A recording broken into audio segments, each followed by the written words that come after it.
Welcome to the Tech Egg. Don't get scrambled. Enjoy the video. You start by opening Google Pay and checking the exact transaction entry. Note time, amount, and any error text because that pinpoints the flow. Next, open your bank or card app to confirm whether the amount is pending, posted, or absent. Pending means awaiting settlement. Once done, take clear screenshots of both Google Pay and bank screens so you have evidence. This speeds up resolution when contacting support or filing a dispute. Now you verify beneficiary and payment route details to catch subtle mismatches that block settlement.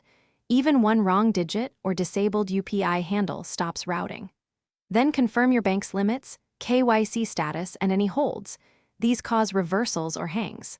After that, force refresh Google Pay, clear app cache, or reinstall to force a sync. This rules out stale UI state showing incorrect completion. Make sure to keep timestamps, and you now raise an in-app dispute through Google Pay using the transaction issue flow and attach your screenshots. Explain exact times and amounts so agents can trace backend logs. If your bank already shows a debit, ask them for the IMP/NEFT reference or statement entry to prove movement. Share that with Google Pay. Finally, expect a 24 to 72-hour reconciliation window. If unresolved after that, escalate with both bank and Google Pay, citing transaction ID and previous ticket numbers for faster resolution.